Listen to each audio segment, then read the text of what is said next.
Hello, hello, hello. We are live on the SideQuest, your beautiful and wonderful weekly journey into the world of video games, video game culture, and the geeks that do all that stuff together. I'm Dolly Domofsky, and joining me is this person right here, Sam Dixon. Hello, friend. How are you? I am fantastic. Are you talking to me or are you talking to everybody else? Well, I mean, technically, if you want to talk about how the sausage is made, we technically have already done, A lot of sausage. pleasantries Yeah. beforehand. But both in general, Okay. the royal you. The royal. Oh, I just got done mowing the lawn, at least the front yard. We had a ton of rain here in Michigan over the last week since I mowed it, and the lawn liked it a lot, and it grew. There are some portions which grew like 8 to 10 inches in the span of like 5 days. So I was out there just cutting the grass, cutting the side. Although I wanted to be like Johnny and just kind of leave some nice little patches. I'm tempted to leave like a circular patch for like wildflowers and stuff and butterflies and things like that. So maybe we'll see. We'll see if the family allows it. But it is summer. It's hot now. It is a Yeah, hot one right now. yeah. It's yard work season. It is yard work And season and yeah, housework season. remembering all the stuff that happened during the fall, like all the branches and stuff that fell, and you got to go clean up Yeah, before you can yeah, even mow the lawn and risk that you damage that lawnmower. yeah. Uh, Oh, I geez. I had like a week long event like last week that was like, Mhm. or well, not last week, but a couple weeks ago that was like all day. So like I was due to mow my lawn, but then it was that weekend long event, and then like 4 days in a row it rained, and I just was that neighbor that had like 2 foot tall dandelions, like just everybody else's yard's immaculate, and I just looked like no one had touched the property in Mhm, like a mhm. month. Felt Dude, so it's bad. oh yeah, we had a neighbor. I'm not doxing anybody, but we had a neighbor in our yard, one or in our a neighbor in our neighborhood, a house that does not take care of their lawn at all. And you'll have like nice green, pristine yards everywhere. People actually keep up with their yards. They water, they keep it clean. And then you have like this one house that is just thousands of dandelions. And it's like a corner lot. So it's very visible when you're driving through the neighborhood. It's just they don't do anything. I don't know if they live there technically. But it it's kind of a mess. Granted, you could do whatever you want to your yard, even though I have an HOA here. I don't care. Like the whole stupid home. I've ranted and raved about how upset I am with HOAs. You do whatever you want with your house. I don't care. If you want to have weeds, have weeds. If you want to paint your house bright green, go ahead. I don't care. It doesn't affect the way I live and the way I enjoy my house and my yard. As long as your freaking weeds don't get into my yard, though, if that that's the only issue that I have. But yeah, go ahead, enjoy. Put all the dandelions on there. I don't care. My rule is to always try not to be like that guy on the street, Yeah, right? Like I don't yeah. I could have what, if the what Animal Crossing home people came to the house, I could have what is rated the ugliest house and the most well unkept On the house on the island. street. I'm fine with that as long as I'm not the like, you're driving down the street and going, "What happened there?" Like, you know what I mean? What happened Against there? everybody else on the street, as long as I'm not that guy, I'm fine with that. Mm-hmm, mm-hmm. It's as long as I don't stick out like a sore thumb against everybody else, I'm fine. Sure, sure, sure. Um, well, we're waiting for Johnny to show up because he was all gung ho about joining us tonight, and I'm going to see if he ends up showing up. JJ can't make it tonight. I didn't hear back from Zach and Taylor. Too bad for them. Taylor likes to sneak in at the last second, though, as we know, so he may pop up at some point without us knowing. But we're gonna get started. We're gonna talk a little about some of the depressing game news, and then some of the games we've been playing, and let's get the bad stuff out of the way first, and let's talk depressing news. And I think the big one right now that everybody kind of broke earlier today is IGN Entertainment, which owns IGN, the website, bought Eurogamer. They bought the Gamer Network basically, which is Eurogamer, Games Industry, Video Games 24/7, Rock Paper Shotgun, tons of them. They bought a bunch of stuff from Reed Pop. They bought a ton of assets and all kinds of things, and then proceeded immediately to lay people off. Just chopping jobs to the point where there are people who posted earlier in the day like minutes before they found out that they were getting laid off, they had posts go live on these different websites, and then they get cut, which is just horrible news. I mean, I hope, hope there's some type of severance packages for these folks, but it's just the continued, is it conglomerization? I don't know if that's, maybe it's a word, I'm not sure. The continued acquisition, the M&A frenzy that everyone's at right now, where it's companies buying smaller companies and turning them into assets and then getting rid of people. We just saw it with Microsoft and Xbox, and all the stuff the chaos that's been happening there. Now we're seeing it on the media side. You're eventually going to have like 2 websites. I mean, I think IGN owns basically everything. Are there other websites? I'm not sure what other big sites there are. I mean, I don't think Kotaku is that big anymore. I don't. Looking through my RSS feed, I don't see anybody that's now no longer owned by IGN, really. But and then you're gonna have a bunch of smaller sites like Gematsu and Us. I mean, that's it. That's all there's left. There's like no oops. I don't know why I clicked that button. There's nobody left. The news is controlled by like 1 or 2 companies now. It's a mess.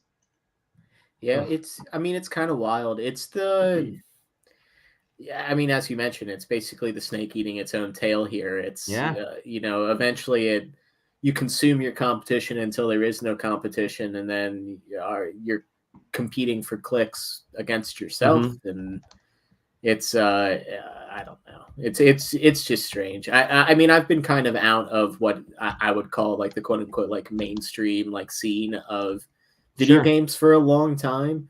But like, it just seems like, a lot of these companies, and maybe it's, even though like the Rooster Teeth thing, like a lot of these companies grew to sizes, that's like, oh, we're successful. We're doing great. You sell, you buy, you get bought by somebody bigger, everything goes well. And then, you're, maybe promise some safety nets or whatever. But when that company that bought you gets bought by a bigger company, then all that kind of goes away. And, you always run the risk of, my business might feel secure inside of this bigger business, but if that bigger business just decides to sell, then here we are. Yeah, I mean, as you mentioned, what are these sort of like bigger sites that people are going to?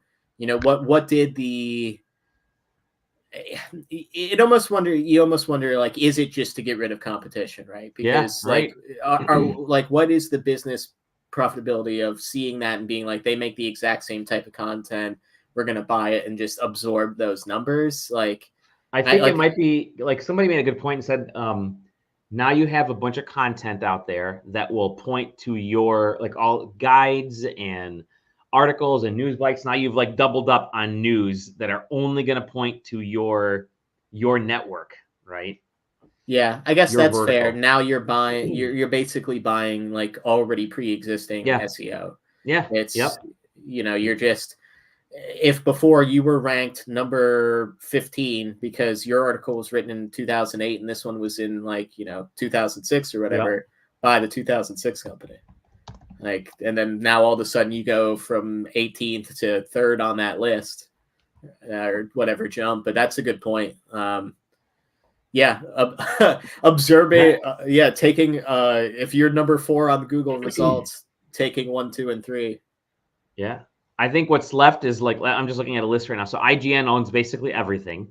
You also have Polygon, our friends over there, GameSpot, and Game Informer. And I'm looking at others, and it's like, that's it, man. That's it. Yeah. I mean, whew, it's a weird time right now. I don't know. I'm bummed at the news because, like I said, immediately people were laid off, and it's like you said, the snake eating its own tail. What are we gonna do?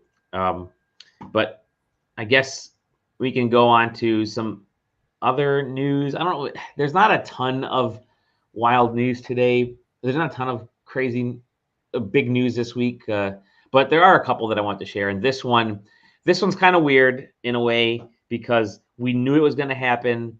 And now Wall Street Journal report detailed it a little bit.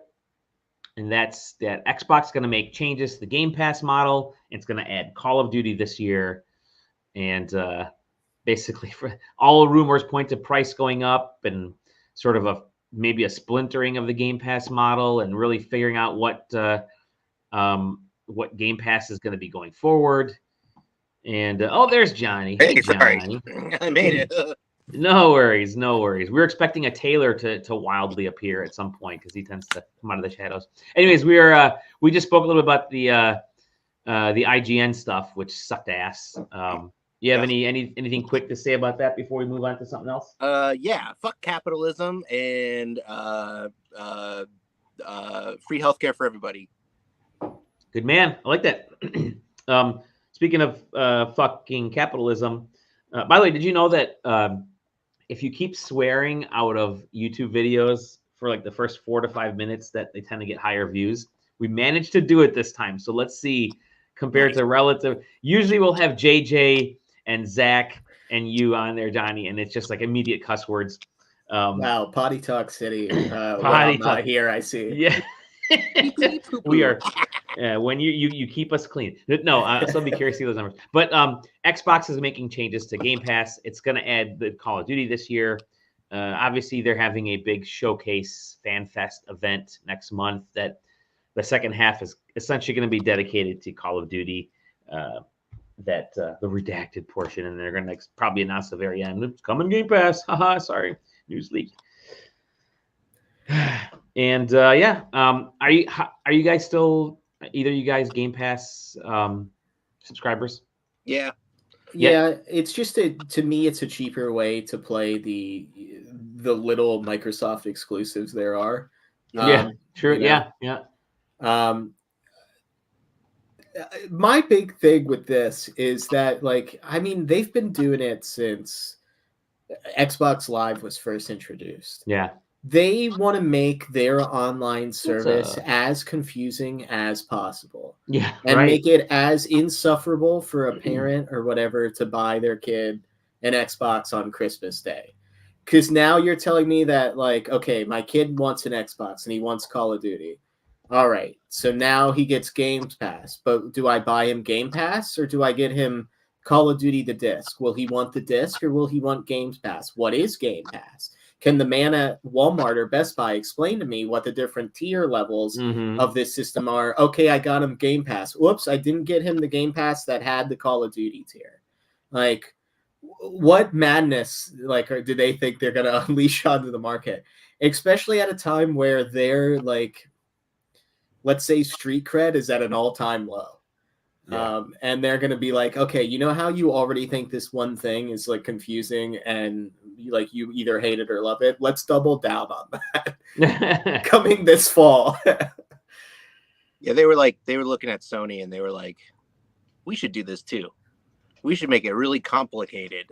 But they that's the problem. They already do. Do you want Xbox Game Pass Core? Do you want Xbox Game Pass Xbox? Do you want Xbox Game Pass PC? Do you want Xbox Game Pass Ultimate?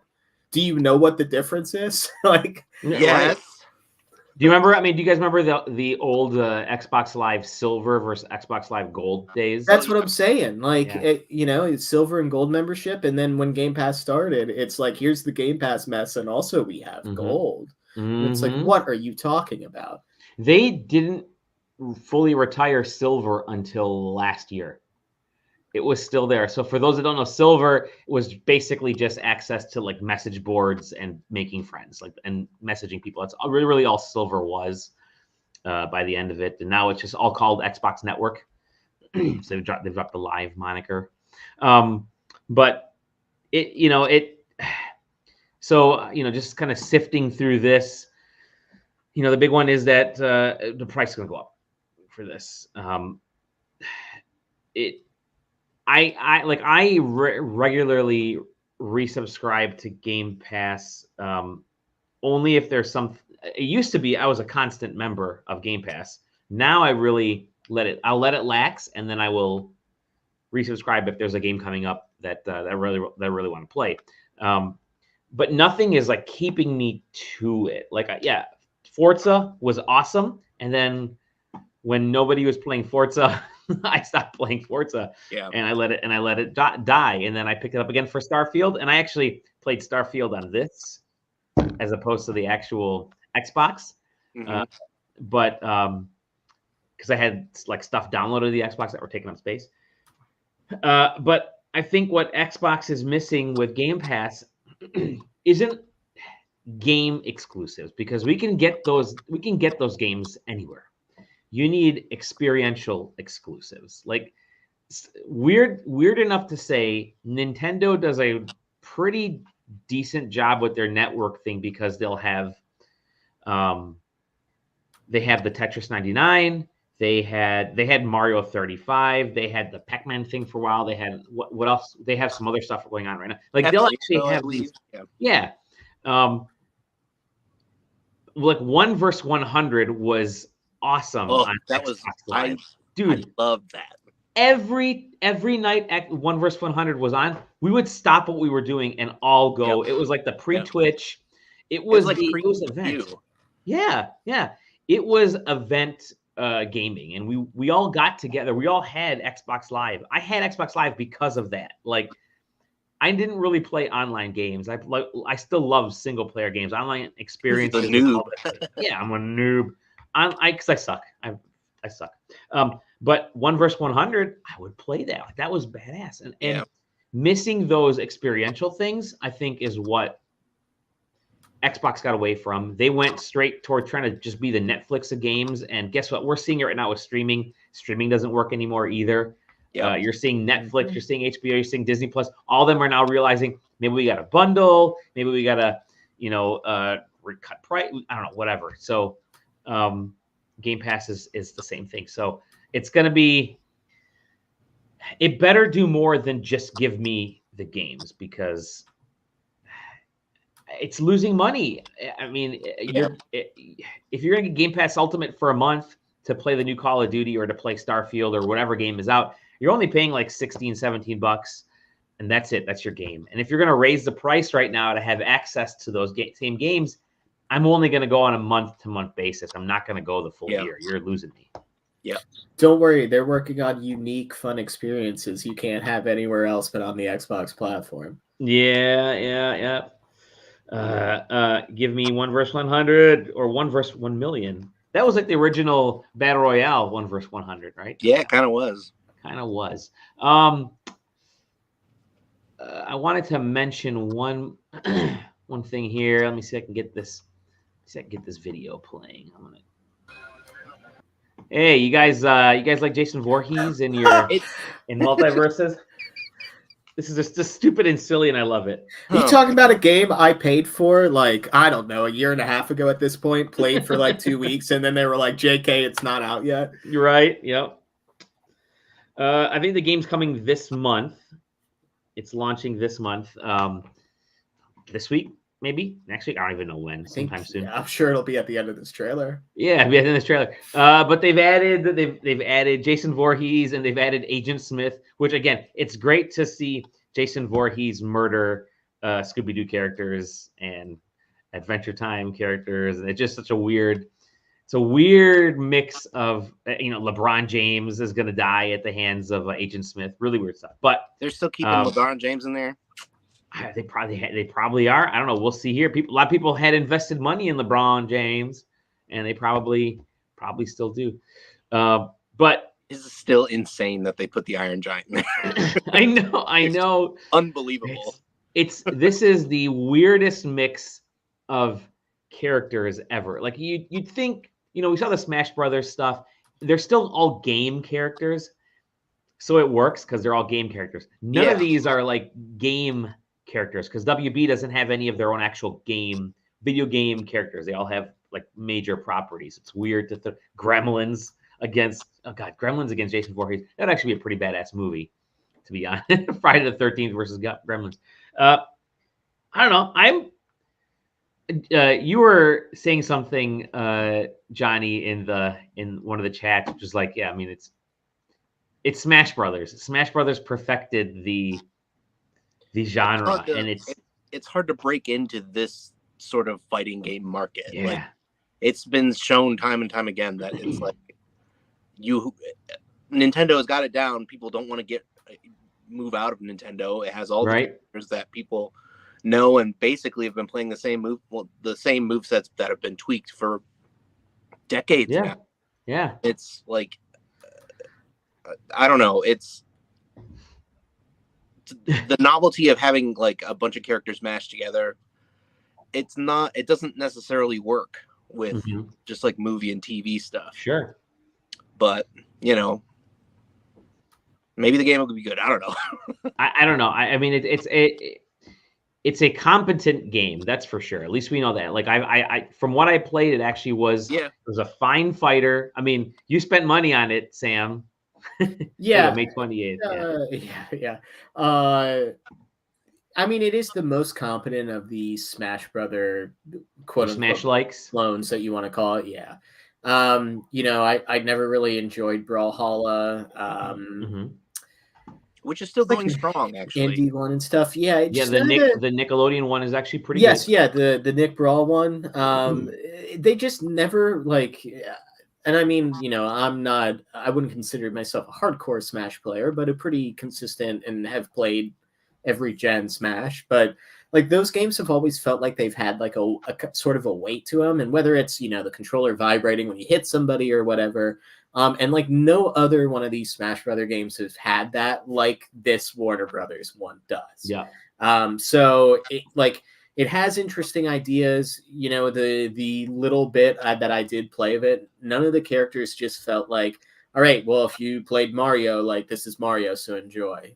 You know, they felt like they had their own ideas with some of the team stuff.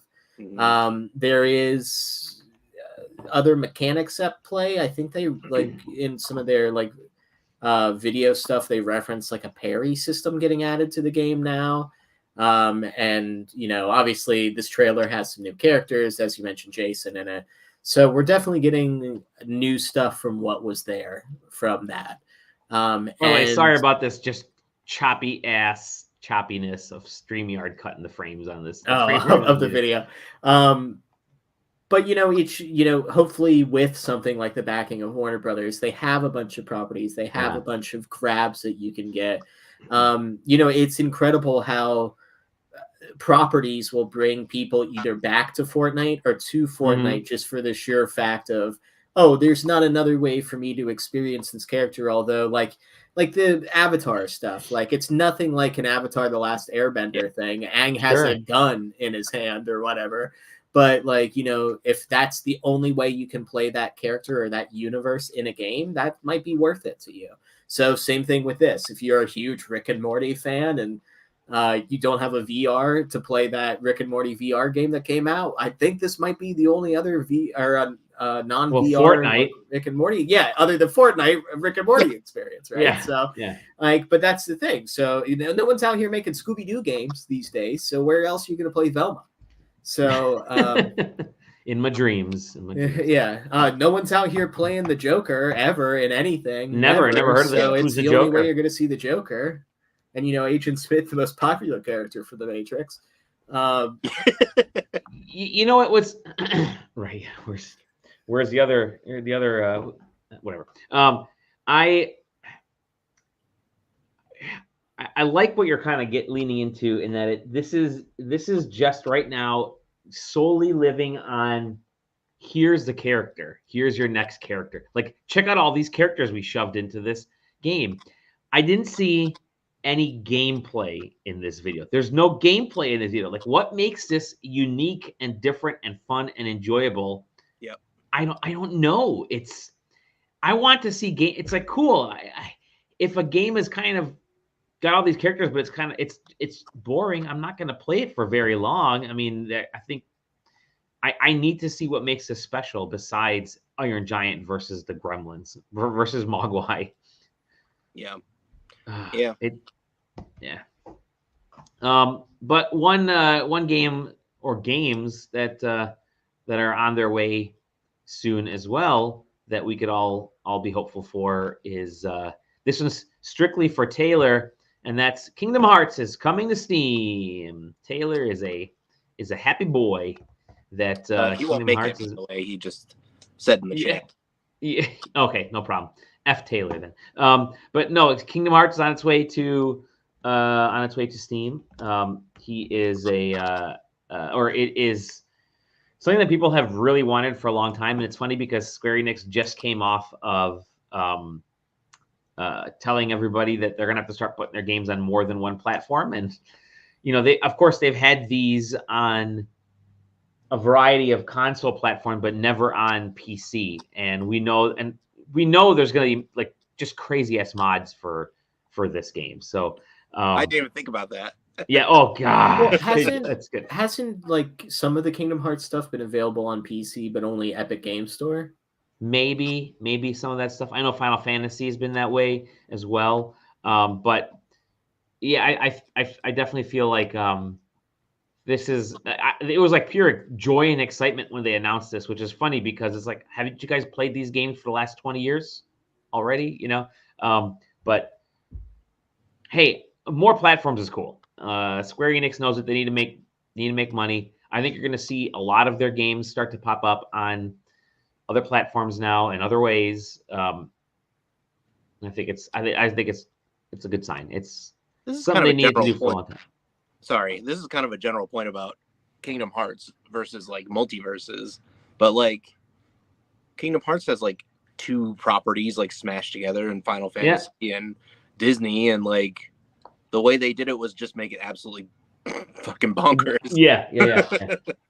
Focus on the just crazy ass plot. How does all this work? And unfortunately, Mr. Disney is not here this evening, but I believe he's been talking about how like Disney is not treating Kingdom Hearts like a redheaded stepchild anymore. Like it's finally like actually believed to be in like the Disney family. So they've been supporting it with like merchandise. And I think there's allegedly rumors that they might be producing a movie or a TV series for like Disney Plus has been rumored for so freaking long. And I thought that was a go. I thought that was a green light thing. Yeah, so I mean, it's to their benefit that they keep pumping out like different ways to experience Kingdom Hearts and making it as easy as possible for people to play it. I'm doing a Google search for Kingdom Hearts. Now, as of April, Kingdom Hearts adaptation reportedly in the works at Disney. So yeah, nothing. Well, it's a movie now. Now it's down to Kotaku as of last month. End of last month said Kingdom Hearts is. An adaptation is in the works at Disney as a movie. So now, which timeline and when is it going to take place, and who's it? It's going to be a completely integral to the Kingdom Hearts story, whatever timeline it is. You will not be able to play the cell phone version. Yes, yeah. Sorry, you missed it. And you need to have some of the merch to know the story. Yeah. Zach has all of it. Yeah. But yeah, Kingdom Hearts is coming to Steam, which is always good. I think that's it for news. Let's talk about some of the games that we're playing. And I want to talk with Sam real quick because Sam got a review code for a game that we've had a review code for. And now all of us have ended up picking it up in some way or another. Yes.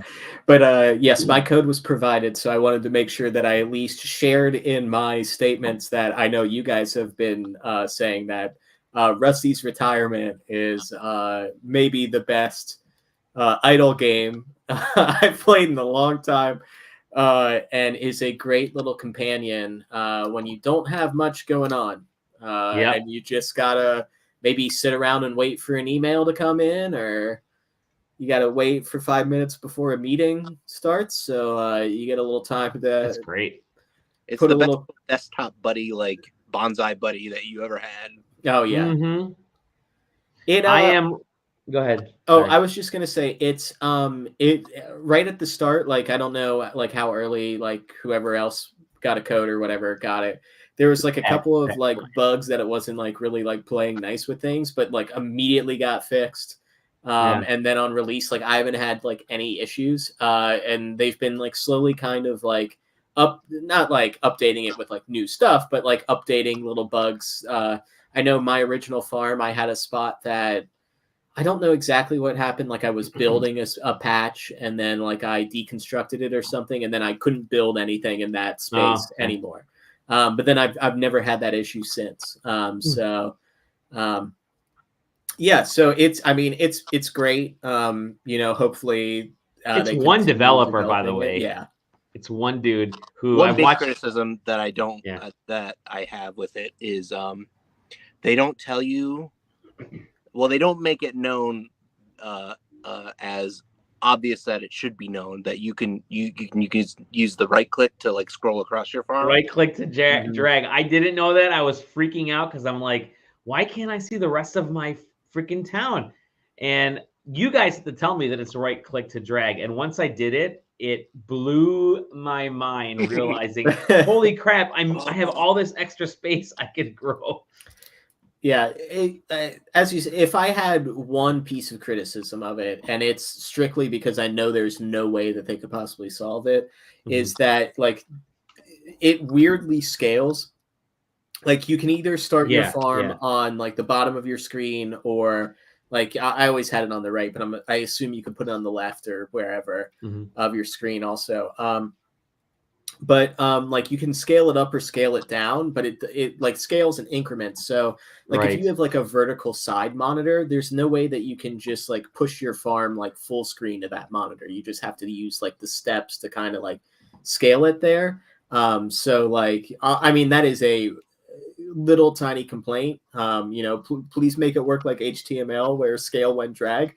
But I mean otherwise it's great. I'm sure there is an analysis to do, like if you were trying to render a graphic or do something else and you had this running on the bottom, like what is the actual impact to like processing? But if you're just like hanging out watching YouTube videos or checking email or word processing, it's not going to do anything. As long as your computer's been made in the last like couple of years, it's not going to do anything. I mean, if you're trying to run it on something that you've had updated since like Windows 98, yeah, it's probably going to be the only thing that can run on that if it can run. But I've unlocked I think like 85% of the achievements in this thing. I let it run from Saturday until this morning. I've got just everything unlocked me. I love idle games because there is zero work for me to do, and I can just go in and check on it whenever I want to. It weirdly does put a strain on your computer if you're not careful. Like my little laptop here was I needed a good vent to get this thing going. But no, I love idle games. I know they say that it just sits in the bottom of your screen. It still takes up a good chunk of your screen. Like you can't work. You can't really work. You can only kind of surf other stuff. I mean, it's a pretty big size. Granted, if you have a second screen, then it's perfect for like second screen stuff. But on your main screen, you're probably not going to be living with this thing running. So well, you can set it to where it will lay behind other applications. Yes. Yeah. So like if you have a web page open, you might not be able to see your full farm. Yep. But and that's the way I ended up running it, was behind stuff. Yeah. Mm-hmm. But it's great. I mean, kudos. It has been a great year for indies, and the innovation in indies this year is what's saving the game industry, because you're having obviously all the turmoil with the big giant companies, but you're having smaller games and games by small indies and games by big indies that Sam can tell us about right now that are sort of really making things worthwhile. So Sam, you've been playing another game, one that is a big sequel that Yes, yeah. Breaking my not so very strict rule of early access games. In fact, the sequel to the original game that made me break my early access game rule, Hades 2. Heard of it? Yeah, sequel to the maybe slightly successful Hades by Supergiant Games. I can confirm that yet an additional banger to add to the complete collection of bangers that Supergiant has released. Hey, did you like Hades 2? Or did you like Hades 1? Hades? Then you'll probably like Hades 2. Have either of you played any of it? No, yet? not yet. Not yet. No, Okay. just Hades. So, but you have played Hades, okay? Yes. So, to maybe explain it, you are still doing essentially the same thing, right? You go into an arena, you clear out the arena, move on to the next, receive a reward, move on to the next one. Boons from different gods, different type of powers, and of course, obviously storylines. You can form bonds with these gods by giving them gifts. You upgrade over the course of the run with these boons, but then of course those boons get taken away from you at the end of the run. But you find resources and materials to upgrade your character, your damage, or whatever, to then give you a baseline to start better for each run. Hades 2 continues that trend. Adds a couple maybe gods that you're not used to interacting with Hades 1. A couple more like different ways they interact with you than they did in the original Hades. And combat, although it looks very familiar, it feels a lot different than Hades. Like if Hades was like maybe physical combat, if you wanted to refer it to that, it was a lot of like in your face kind of like brute forcing with a lot of physical damage. This is a lot more magic based because she's a witch. So you always have like two different spell abilities that are constantly part of your kit. And then always also a whatever weapon that you take in there that may be a casting weapon. It's more, this one is what feels like a more about like using positioning and like your dash into a sprint that kind of like gives you repositioning, where Hades 1 felt a lot more like I have to like go in and be like, it's repositioning, but it's repositioning to get yourself like tapped out for a second and then back in when you can, where this is a lot of like, I'm not trying to be physically right there in the fight. I'm using my spells to gain distance, to position myself, reposition, use my spells again to get out and stuff like that. So combat feels very different, at least to me, than it did in Hades 1. And they've kind of, at least in this early access portion, sort of given you access to boons that make the combat feel way different, right? They're not giving you the same sort of things that you would rely on to make a sort of deep run in Hades.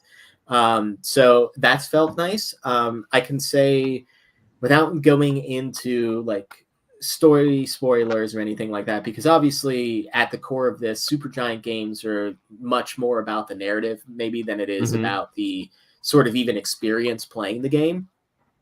So I'm trying not to ruin any of that, but I have gotten to a point in early access where I received a screen that was like, hey, good job, you've made it to like what we want to show you right now.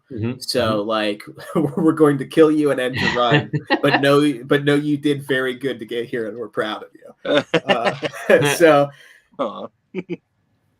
So I have seen, I would say, a lot of what is in this early access so far. And it's interesting because like you're seeing this demo or in this trailer, and like maybe even you've seen gameplay, and a lot of it looks like this could be in a shipped game and this is already out and ready to go. But then you run into stuff where it's like, okay, you see a character on the screen, but it's like a generic like ghost character. But then when you talk to the character, the artwork that pops up for the conversation is like the completed art piece or like a near complete version. So there is like, it's sort of weird where you think of early access games and you think of things like kind of looking and seeming janky and like maybe not playing out correctly or like being buggy, but you're not really seeing that. You're sort of seeing like unfinished artwork, which is kind of weird.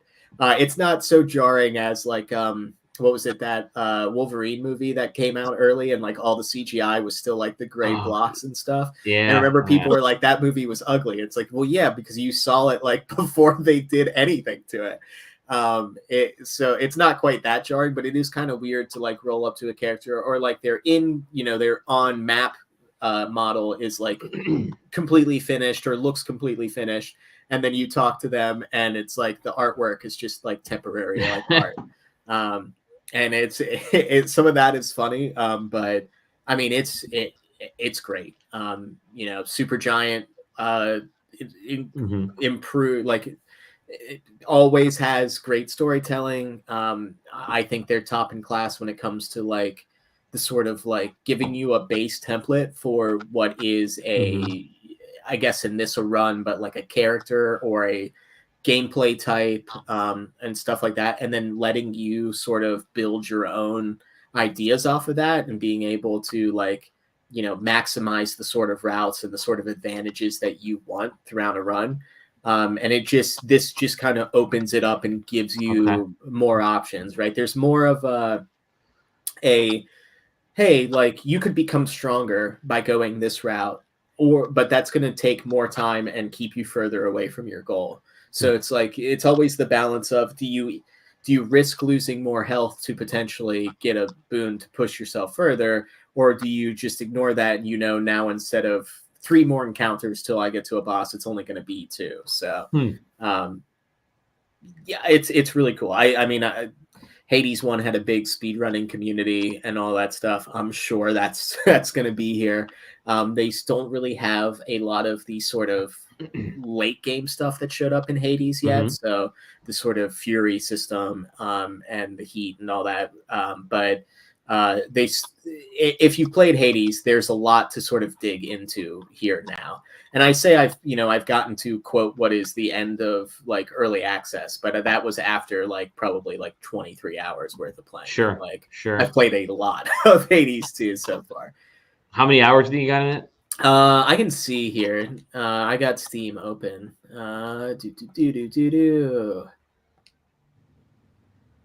Library, Hades 2, 23.8 hours apparently. Nice. So nice. Almost a full day of it at this That's point. A good chunk. Yeah. Yeah. So that's what my mom calls me. Good. Hey. Yeah.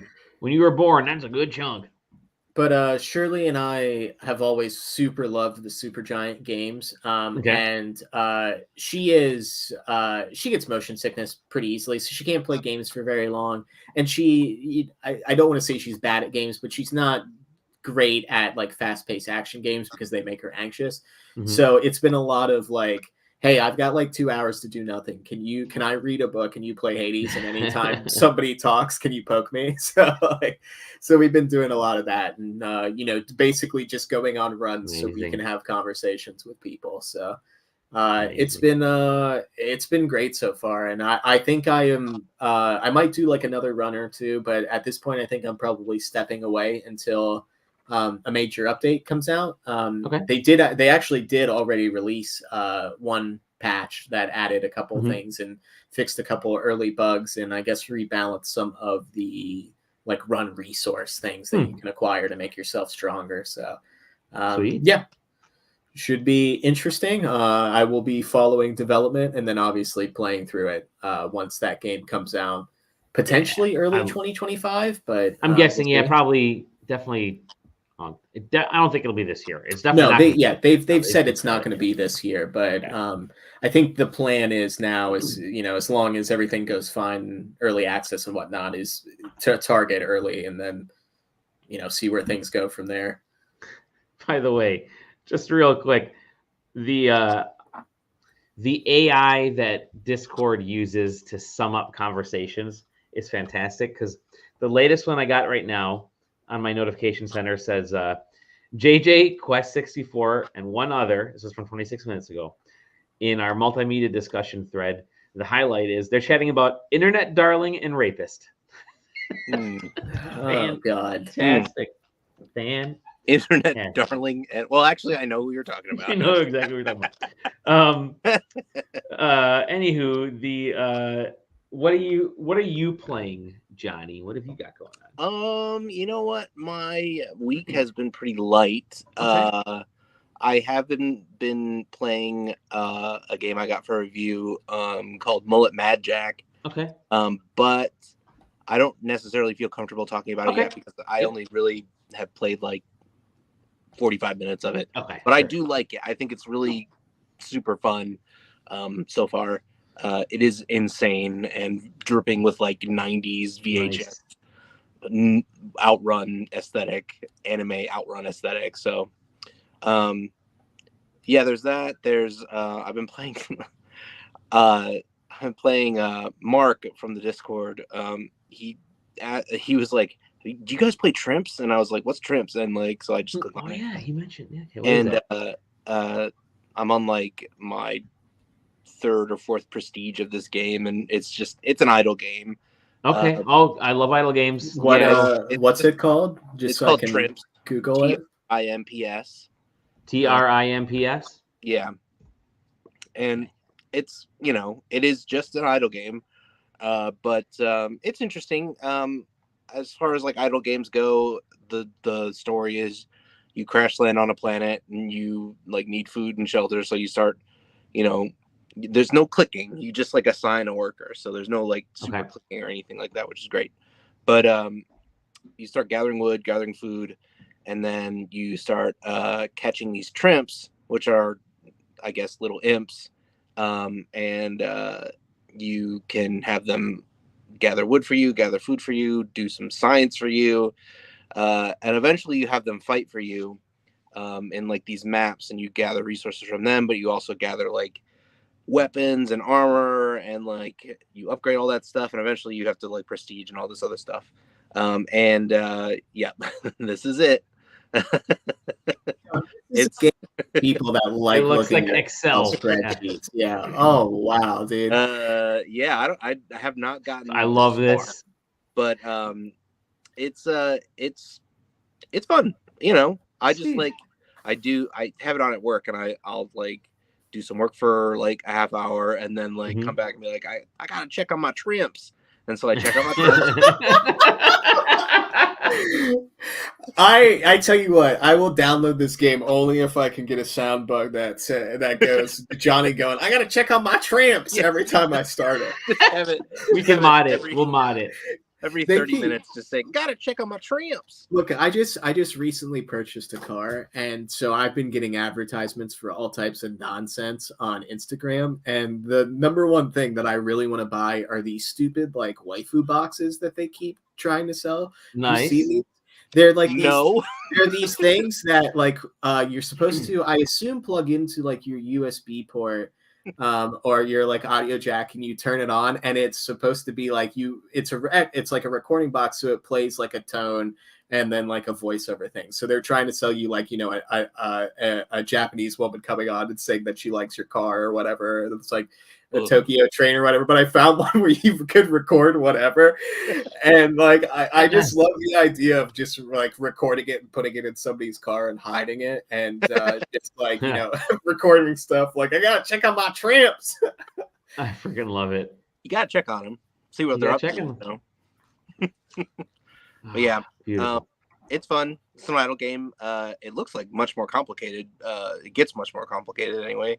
And there's like challenges that like happen every time you like reset or whatever it's called.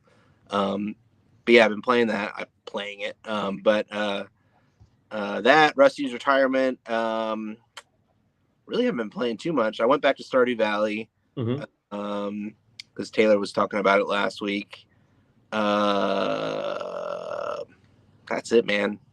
I just been drawing comics and love it, and working on t-shirts and stuff. And yeah, you got some cool ass merch coming up. And by the way, I gotta say, your beard's looking just beautiful. Your beard. I'm looking like Santa. I feel like in this light. Yeah, it's nice, like dude. Kringle. A young Chris Kringle. Yeah. Down to Kringle. Yeah. Me, same. It's been like the idling of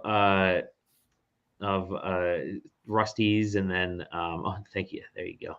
Thanks, Sam. Important Bible. Yeah, doing some of the Rusty stuff and playing. Don't even remember what game that Pool Party, which if you missed it, watch our little review, the review special that JJ and I did a couple days ago. But I'll show you guys Pool Party real quick here. It's a party game that's essentially like physics-based billiards. I'm going to show you guys. Here's the Here's the official trailer from. Let me share the screen. Oh, that's not even official. That's garbage. Sorry, my computer's really slow. My God.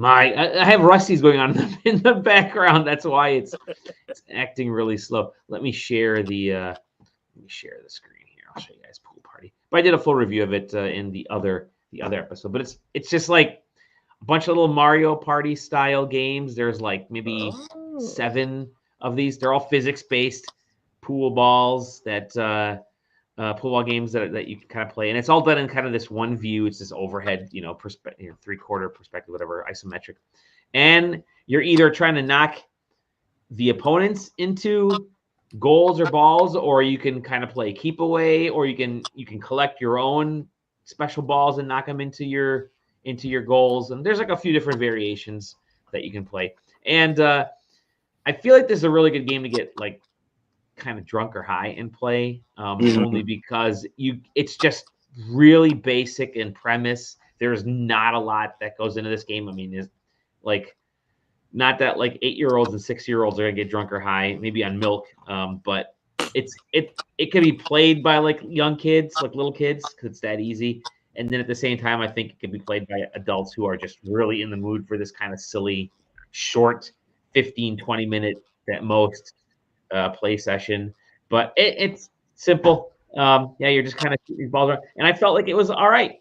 And I knew you get it. You know exactly what it is. You can't expect much going into this. It's just literally physics-based pool stuff, and very light on content. Like you're only getting those modes, those little mini games, and that's it. Like, hey, what more do you want? It's all local play too. Kind of on a little more expensive side. It was like, I think it's like $20 right now. I ended up looking up the price. I'm like, it's a lot for this, but I mean, it's a fun evening, like 20 minutes. You know, you're get your session done, and that'll be it. Pool party. It's on everything right now. So I reviewed that, and then that's it. Yeah. I have one more thing. Yeah. I was watching this YouTube person. They were like a board game designer, and they were talking about like where they play board games and stuff. And they tipped me off to this website called Board Game Arena, which is like a bunch of board games, like Catan and like even like card games and stuff.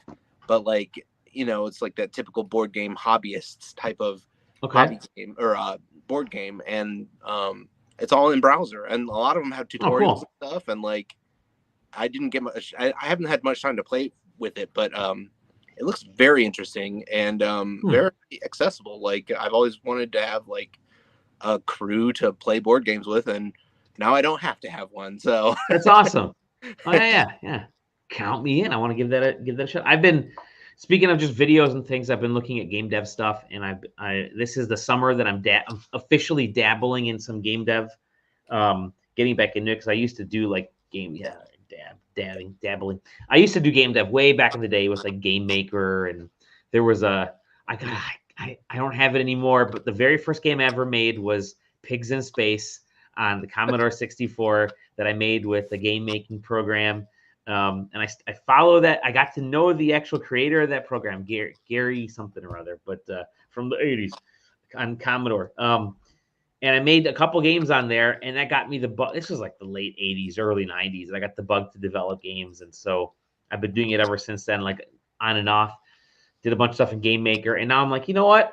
Or not Game Maker, RPG Maker. Sorry. I'm like, you know what? I want to get back into actually making games again, and I have a few ideas, and I'm just gonna go through the process and make some fun little silly games and see where it goes, and just kind of learn coding. And that's this summer is the game and fun creative summer that I really want to pour some time into. It's a game dev summer, baby. It's a hot game dev summer. But no, it's more of like, you know, I want to we should all have good creative time to ourselves and kind of expand our creative habits. And I know we're here in SideQuesting, we're all creative in all different ways, whether it's through art or writing or gardening or eating, whatever it is. I mean, we're all doing. Yes, exactly. We're all doing fun stuff and creating things. So definitely be creative. And I think this, I want to get back into the habit this summer. So I'm putting my schedule together as to creative stuff. So before we close the show, though, I want to do a magic trick. Who wants to engage in a numerical magic trick with me? Me. Okay, Johnny. Okay. I don't like where this is going already. No, this is very simple. And it's simple, but it will blow your mind as to how this works. Okay. I'm gonna ask you to think of a number, keep it in your head, and do these numerical things, and it'll work with whatever numbers I throw at you. Okay. In the end, I will guess your number. Okay, so pick a number in your head between 1 to 100. Okay. Okay. Subtract 5 from that number. Okay. Even if it goes in the negative, subtract 5. Okay. Okay. Double that number. Okay. Okay. Subtract 2 from that number. Okay. Okay, I got it. Okay. If the number is even, divide it by 2. If the number is odd, add 5. Okay. Okay, now divide by 2 again. Okay. Add 10. Okay. What's your number? 42. Ladies and gentlemen, 42. Oh my God. Oh my God. Amazing. Oh, I'm Amazing. sorry. My card was the King of Spades. Oh, lovely. That's a magic trick. He's a witch. He is a witch. You can find us sidequesting.com in the disc. Don't do this. I know. You could see the steam coming off my forehead. Sidequesting.com. Go to the Discord and befriend us all in there. We have a lot of fun. It's a good time. And definitely hang out with us because we have new people popping in all the time. We have people returning to us. Hello, Jake. Welcome back. We're becoming a really cool, close-knit group of friends, and it's always cool to kind of just learn and lean on people, and just it's cool. Love it. And obviously SideQuesting TV on Twitch and on YouTube, I should say. And that's it.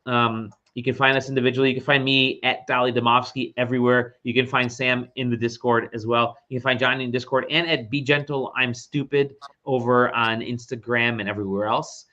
Definitely check out your phenomenal comics. You also do some comics for us too with you are now encumbered, some great things there.